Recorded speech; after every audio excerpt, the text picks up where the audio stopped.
Get ready to bust out the Astroglide, my friends, because it is a very special Valentine's Day themed episode of the Powerful Nerdcast. In name only. No, this is not going to actually be a Valentine's Day special. No skits. But there's a lot to love about this episode because we just got some groundbreaking information about the next big movie in the DC Extended Universe. A big star from the 80s is coming back for a huge revival in a Disney franchise, and we have a few other things to discuss. So, Christian, I just want to go ahead and jump into this right now because this is hot news. This just came out literally in the last 24 hours. We have gotten our very first look at Robert Pattinson in the Batman suit in Matt Reeves' film, The Batman. We just had an opportunity to sit down and watch this test footage for the very first time. Awesome. Let's just get our hot takes on it. I want to start with you. I know you're a pretty big Batman fan. You've grown up with the character. What do you think about Robert Pattinson in the Batsuit? Okay, that's a huge question, Corey. If you wanted me to look at the test footage, I can give you that answer. If you want me to talk to you about the larger thing we're doing with Robert Pattinson as Batman, that's like a whole other thing.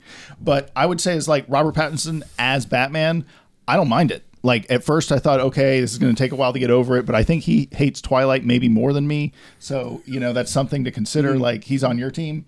And the other thing is, he probably really wants this. Like, I don't think he's going to go into this half-ass, and I think that DC is at 50-50 shot at making a good movie now. And that's better than it used to be.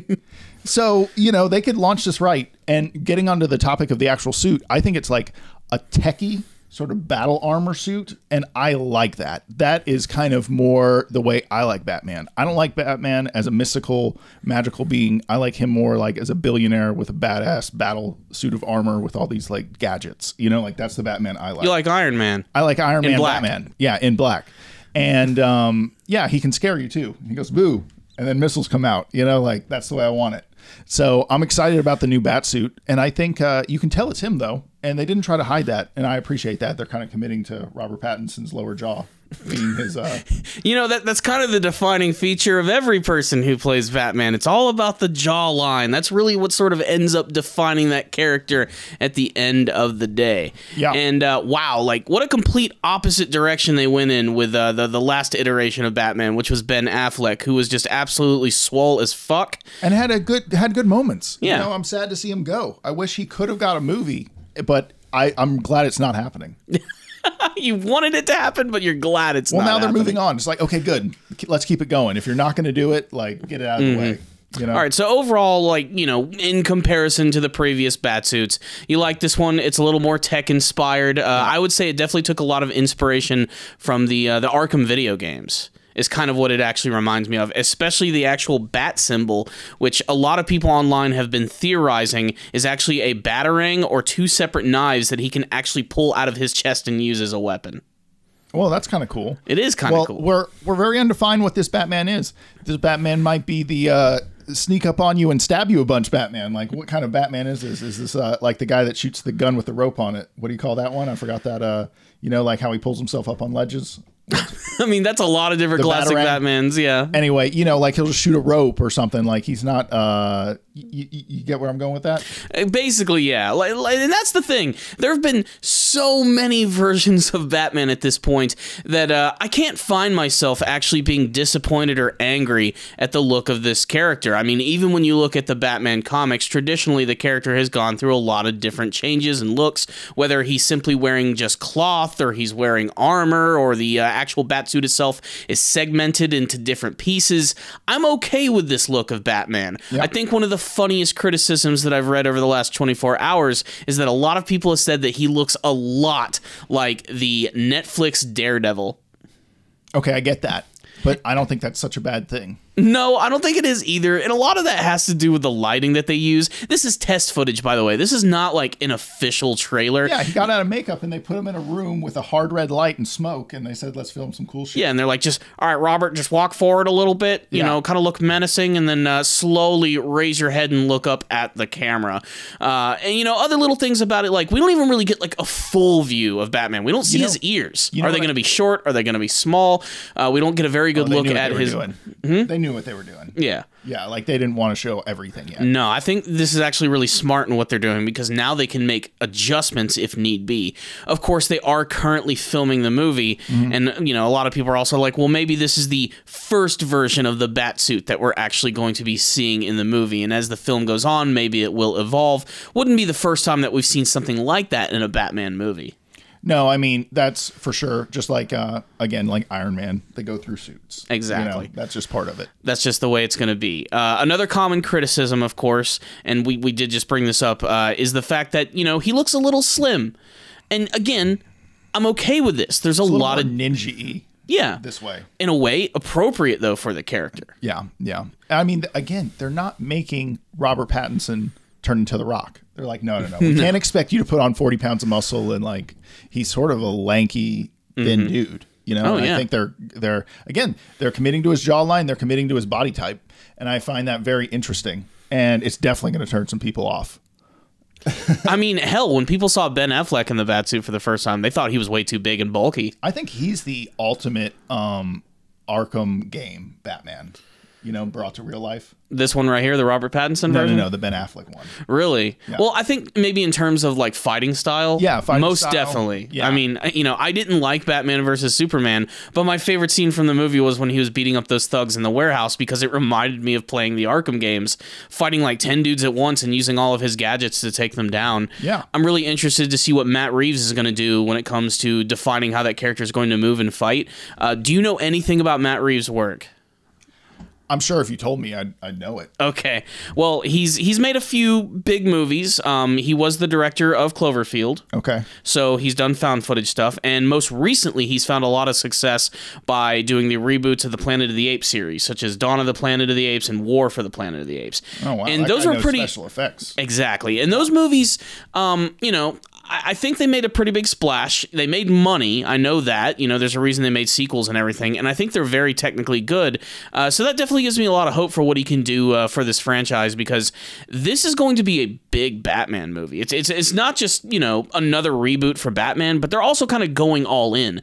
This movie's going to have not one, not two, but 3 villains in it, which could either be a really good thing or a bad thing, depending on how you look at it. I'm okay if they have 3 villains, but like, what about if 2 of them are just when they're regular people and they meet the hero. Yeah. But they don't actually have a big villain moment. Like they save it for the sequels. Mm-hmm. Make it like tertiary. Like they're there, but they're not super important to the story. But like you see them and you're like, I know who that person is. Set up the and who they're going to become. And I can't believe I'm saying that, set up the sequel. But I mean, like, don't shove 3 big villains in one movie. Exactly. It doesn't work well. I mean, that's what they're doing. Do you know who any of the villains are?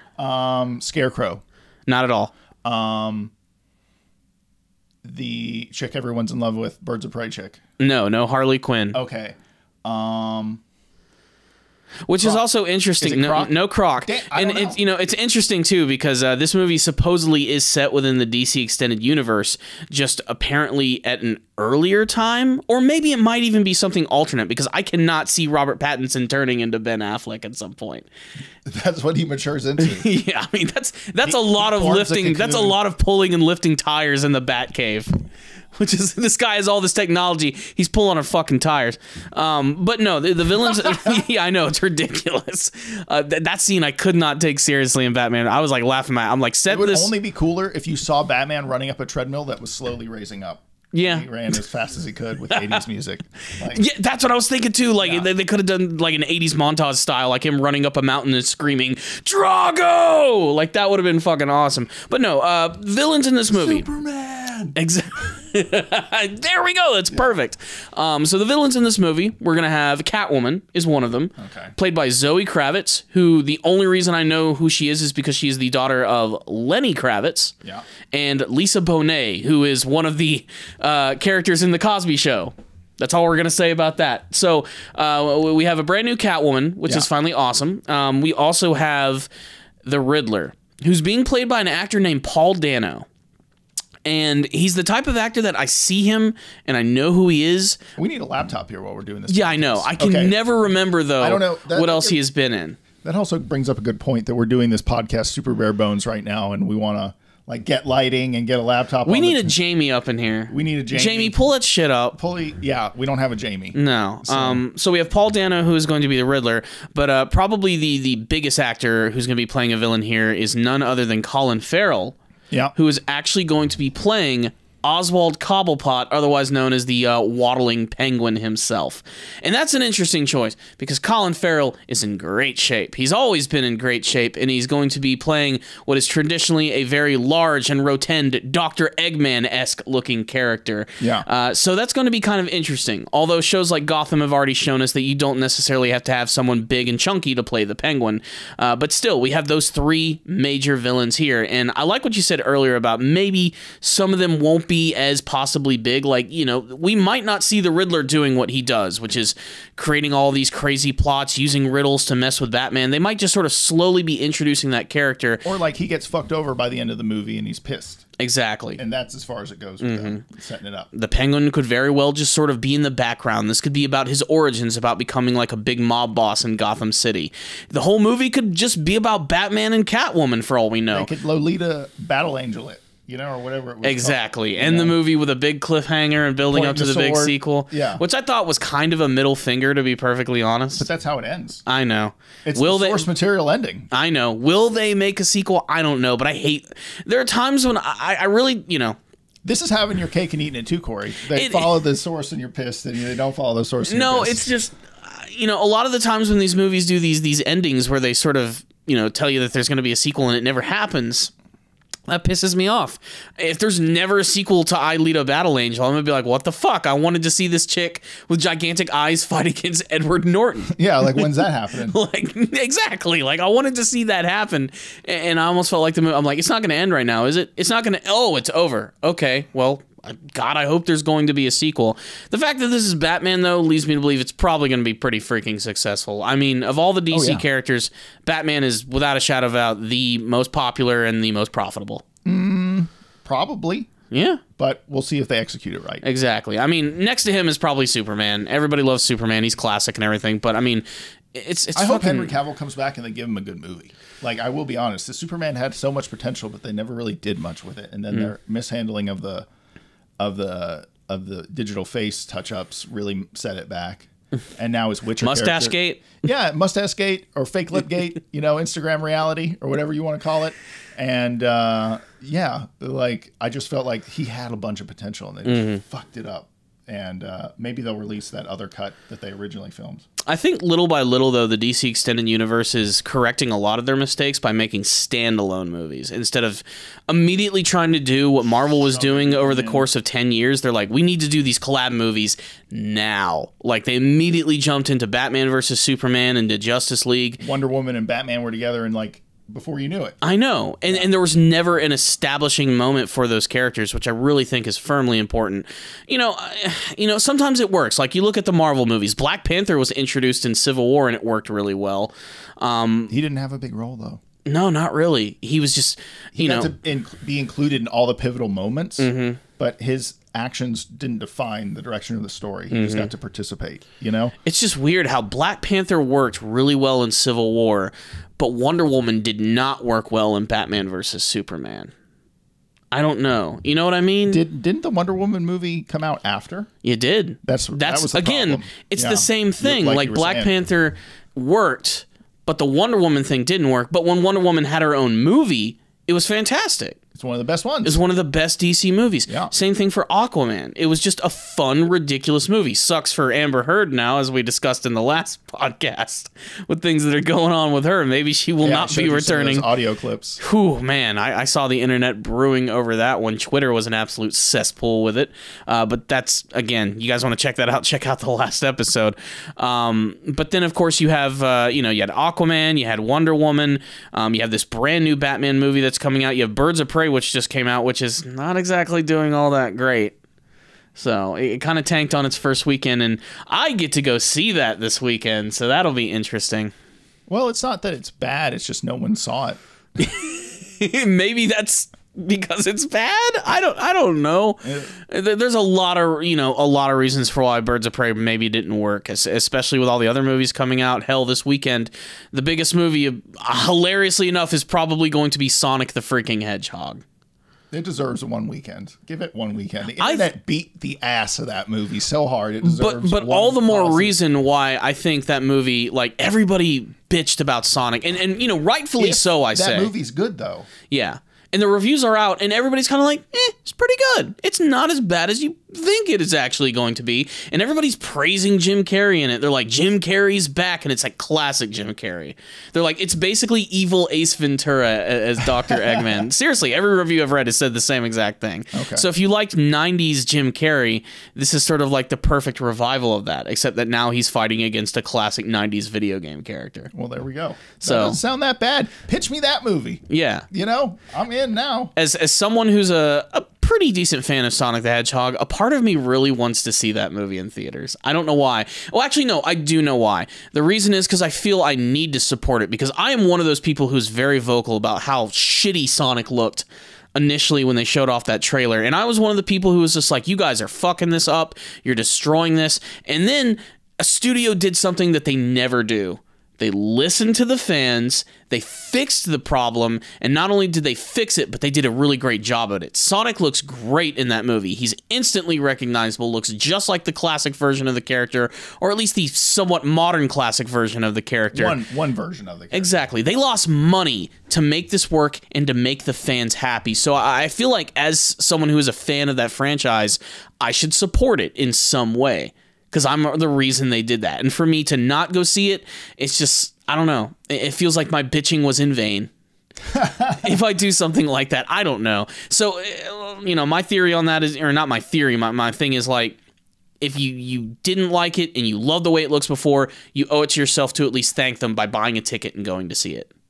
I'm not saying it's going to be the best movie at all. I'm not saying Sonic the Hedgehog is going to be Citizen Kane or anything, but I mean, No, I agree. I think I was saying this earlier when we were chatting that I think the internet beat that movie's ass. And if that movie is good at all, you guys deserve to pay to go see it, because they'll never make another one if you don't. You know, and I'm not saying another Sonic movie. I'm saying that territory. Exactly. You know, and if the movie's good, the internet owes that movie a few bucks. Yeah, especially because, like I said, I think the biggest thing about it is they listened.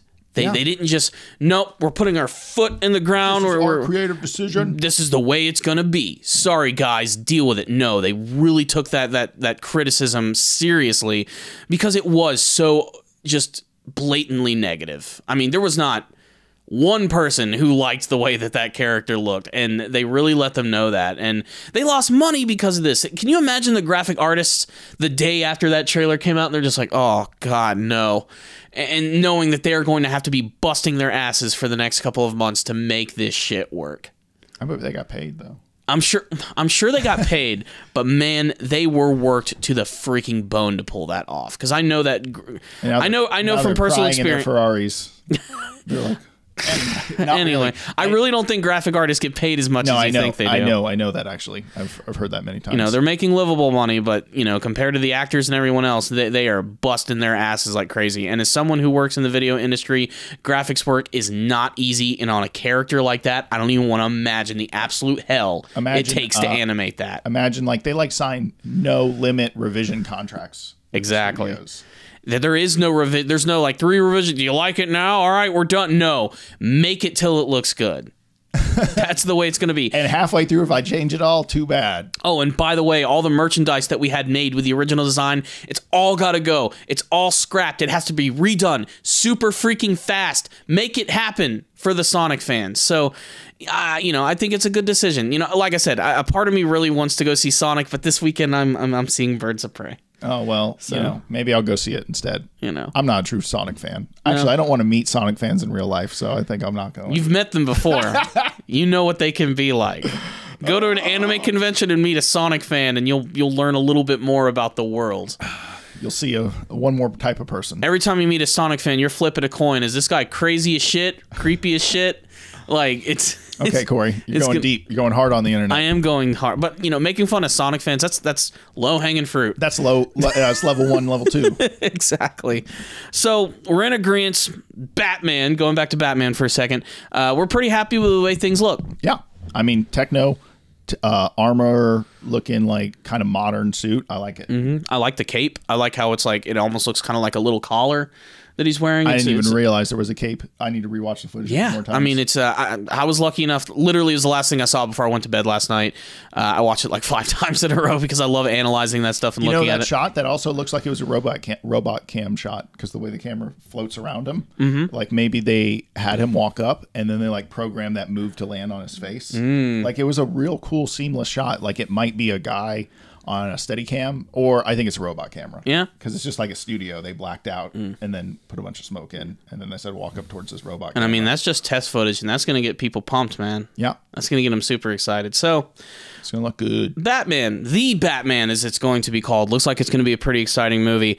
But aside from that, there's also some other big movie news. Yeah. One classic actor looks like he's finally going to be making a triumphant return, and it couldn't have happened any sooner. So Disney Plus, Disney in general, they're reviving a lot of their old franchises now that they have this amazing streaming service, and they're bringing it back for all the people who grew up with these classic properties. And one of them is one that we grew up with. I don't know how you feel about it, but it's a classic franchise known as Honey, I Shrunk the Kids. Oh, no, I heard about that. Okay, so you know about the return of Rick Moranis. Rick Moranis. I can't say the name, but the point is I have the memories. I remember that movie. I must have watched Honey, I Shrunk the Kids like literally 20 times when I was a kid. I forget the aunt's name though. Auntie? Just there you go. I got it. There you go. Guess. Yeah. And I remember the adventures with Auntie in the yard. I remember all of it. It was crazy. You know, it was a great movie. And I think Rick Moranis, we all know the story. He decided to leave Hollywood because his wife had cancer, and he retired from making movies. Cannot blame him for that. And probably had all the money he needed, and he just sat back and raised his family, you know? And that's good for him. And also, I'm sure Hollywood is fucked up.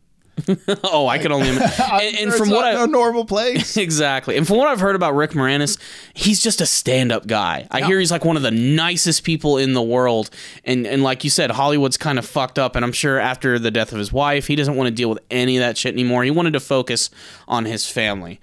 But the thing is, he's coming back. His kids have grown up. They've moving on. They're going to college, and maybe he's got that acting bug again, and he's finally been convinced to come back, and he's actually going to return in his very first role in years to a sort of like reboot / sequel to Honey, I Shrunk the Kids, playing the same character that he played back in the 90s. Wayne Szalinski, I believe, was his name. Szalinski. The Szalinskis. His son is going to be played by Josh Gad, who's become really famous over the last couple years, not only playing, Olaf in Frozen, but also being, I believe, in Matt Stone and Trey Parker's The Book of Mormon. Oh, yeah, yeah. Yeah, so he's had a really big career, so he's going to be playing, I think, the son of his character from the original movie. And, of course, it's going to go back to what we all know, people getting shrunk and doing all these crazy adventures of them being small. Now, that alone, I think, is kind of interesting, but, man, I just want to see Rick Moranis come back and do other things, because the man's hilarious. Yep. Like, a lot of the movies that he has been in the past have just been so uproariously funny. I mean, just to name a few, which are arguably his biggest films, you have Little Shop of Horrors, which is my favorite musical of all time. Both of the Ghostbusters movies, which is such a shame because they're releasing a new Ghostbusters movie and supposedly Rick Moranis is not going to be a part of it, which is a shame. Maybe he just missed the bus right as he was deciding to get back on, this brand new thing. If they could somehow do a quick, just bring him in for something. I don't care what it is. Just bring in Rick Moranis. He's funny. And of course, Spaceballs. Like, and that's just a few of the roles that he's played. And every single one, the dude is just amazingly funny. His comedic timing is just perfect. He's this goofy, nerdy little guy who always just plays these really great characters. So I'm really glad that he's coming back. And I can't wait to see how he's going to be now, like, since he's been out of the game for, over 20 years at this point? Yeah. Well over 20. I think you bring up a great point. He's known for all these great movies. I'm glad the way he's coming back is through Honey, I Shrunk the Kids and not some new IP. It's kind of an easy stepping stone for him to get back into the world, and I'm excited about it. So I think he probably won't mess it up. Yeah. Now, that being said, I wasn't a very big fan of any of the sequels to Honey, I Shrunk the Kids. Well, that's where he got the money to retire. Yeah, basically. I forgot how many there were. I think there were 2. 2 sequels. And the second one was just like, let's not make shit small, let's make shit big. Like, that was kind of like the whole thing. Like that was their get out of jail free card. Let's just reverse everything. And then I think there was a third one, which was, I think, straight to video, which is basically the same exact thing. Just let's make them small. Except this time it's the parents who get shrunk, I believe is what it is. Is Rick Moranis in that? Rick Moranis, I believe, is in all 3 of them. Oh, wow. Yeah. That's sad. That's the low point. I wouldn't say it was, well, maybe it was the low point. I don't even think I knew that existed. The other movie that I remember him a lot in as a kid was The Little Giants. Oh, that was a good movie, though. I haven't seen that movie, though, literally since the 90s, where he plays the coach of the crappy football team. And he drives a go-kart. You're bringing back memories of that one now. I seriously haven't seen that one, like, literally since it came out back in the 90s. But for some odd reason, I remember it so well. It was a cool movie. So, yeah, Corey, let's wrap this up, though. I think we need to get going. Yeah, we do have a busy day today, but we really wanted to talk about these big things going on with the DC Extended Universe and Rick Moranis finally coming back. So with that... boy! Yeah, exactly. So with that, we want to bring it over to you guys. Give us your thoughts about Robert Pattinson as the Batman in Matt Reeves' brand new film. Tell us what you think about the suit. Do you like it? Do you not like it? What are you hoping to see in that movie from either Batman himself or the villains and the rest of the DC Universe? Are you excited to see the return of the Rick Moranis himself coming back in Honey, I Shrunk the Kids? Do you want to see him in new movies? Do you hope he's going to somehow make an appearance in Ghostbusters Afterlife? Let's discuss it in the comments section below. And of course, please make sure to subscribe to the channel for more podcasts and videos just like this. And obviously, we love that you guys watch this content, but if you want to go the extra mile, please check out our Patreon and PayPal accounts. A little bit goes a long way in helping to support this. We have some big dreams coming up for this podcast. I know Christian really wants to do like a redesign for how everything is going to look. Yeah, like I want us to get a background. I want real lighting on our face. I want, like, I don't know, at least a flipping laptop sitting here. That would be nice. Check, maybe a new table. A new table. You don't like the folding table? Or at least maybe like this is where, you know, started at the bottom, now I'm here. This is going to be started at the bottom. This is like the beginning. And then now I'm here. Because believe me, Corey, I got great lighting ideas. Beautiful fucking hat. Dude, it's a show. Welcome to the show, everyone. So anyway, thank you so much for watching, everyone. We really appreciate it. And yeah, look in the comment section below if you want to support us. Use our Amazon link, Patreon. Check out our stuff. Okay, until next time. Peace.